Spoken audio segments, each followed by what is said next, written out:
Bonjour et bienvenue, voici notre tour d'horizon économique, géopolitique et boursier. Nous sommes le mercredi 20 juillet pour comprendre comment tourne la planète finance. C'est sur la bourse au quotidien et nulle part ailleurs, et l'épisode du jour s'intitulera, dans la suite de notre chronique de mercredi dernier, Pokémon Go, ils sont partout.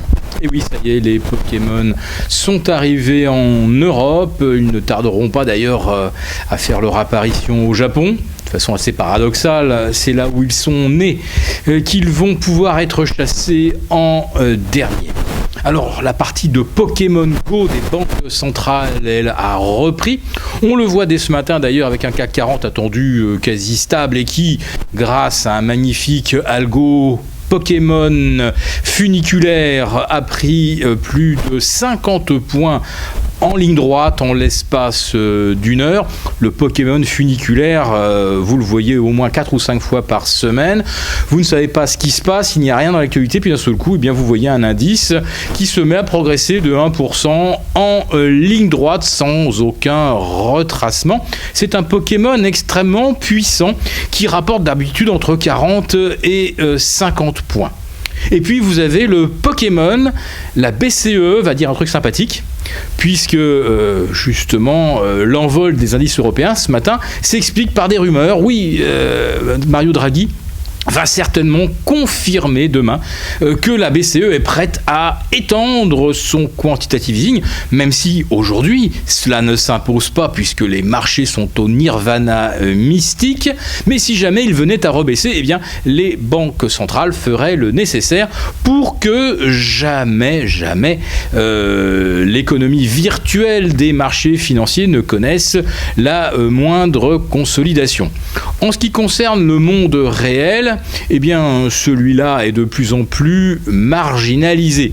Ce monde réel dans lequel il n'y a aucun Pokémon, vous pouvez regarder derrière les pots de fleurs, derrière les armoires, vous pouvez retourner toute votre vaisselle, il n'y a pas de Pokémon caché avec 500 points, 1000 points à engranger et pour arrondir votre patrimoine. Dans notre monde réel, à part un livret A maintenu à 0,75%, il n'y a pas moyen d'engranger le moindre point. Mais dans le paysage virtuel des marchés financiers, eh bien, vous avez tous les soirs maintenant au moins 4 ou 5 Pokémon mieux que prévu.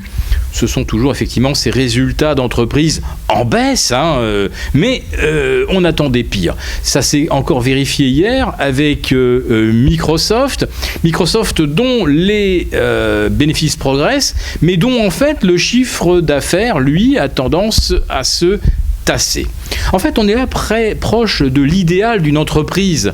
Finalement, faire du chiffre d'affaires, ça ne sert strictement à rien. Ce qu'il faut, c'est faire des bénéfices. L'idéal étant la société sans usine qui ne fait qu'encaisser des royalties où on a besoin d'un CEO, d'un chargé de communication, éventuellement d'une secrétaire et d'un vigile à l'entrée. Et si cette entreprise est maligne, elle a racheté pratiquement tous ses titres. Autrement dit, il ne reste plus qu'une dizaine de personnes pour se partager les bénéfices des actions qui, à ce moment-là, valent une fortune et qui sont donc totalement inaccessibles à l'épargnant lambda. Car poussé à l'extrême, voilà où conduit aujourd'hui la logique des Pokémon Go financiers. Il s'agit d'enrichir sans limite les 1% qui détiennent 85% des actifs sous forme de valeurs mobilières. Alors le CAC 40 aujourd'hui, on le retrouve à 4400. Le Pokémon Draghi demain nous dira exactement ce que le marché a envie d'entendre, mais est-ce que cela suffira éventuellement à aller chercher les 4005 au milieu de l'été? En fait, vous le voyez bien, aujourd'hui encore, avec 450 millions d'euros échangés au bout de 3 heures de cotation, il n'y a qu'un seul acheteur, c'est la Banque centrale. C'est elle qui fait le prix, c'est elle qui décide combien on doit payer le marché. Donc il n'y a pas de marché. Donc en fait, les actions, les obligations n'ont aucun véritable prix. Si on éteignait l'application Pokémon Go, Où serait le CAC 40 ? 2008, 3000 ? Le Dow Jones aurait-il franchi les 12 000 alors qu'aujourd'hui il se négocie à 18 500 ? Le S&P, il marche sur les 2200 points. Vaudrait-il plus de 1300 ou 1400 ? Ce qui correspondrait déjà à un doublement de valeur par rapport à mars 2009. Tout ce que l'on a gagné au-delà des valeurs que j'indique, c'est uniquement les points Pokémon Go, grâce au Pokéball que nous lance la Fed, la BOJ, la BOE, puisqu'on s'attend à également une communication sympathique de Marc Carnet début août, et demain donc Mario Draghi. Alors dans ce marché complètement virtuel, qui n'existe pas, eh bien la contrepartie non plus. Elle n'existe pas.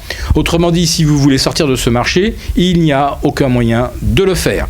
Autrement dit, si on n'est pas couvert en permanence, il n'y a aucun moyen de prévenir une chute des marchés, au cas où d'un seul coup, l'application Pokémon Go s'éteindrait malencontreusement. Alors, la couverture, donc, ce sont effectivement des BX4, des BXX, des DSD. C'est donc le TFBER du DAX. Et puis, naturellement, il reste l'or. L'or qui résiste aujourd'hui, puisqu'on voit le pétrole repasser sous les 44,60. Il casse là un support majeur.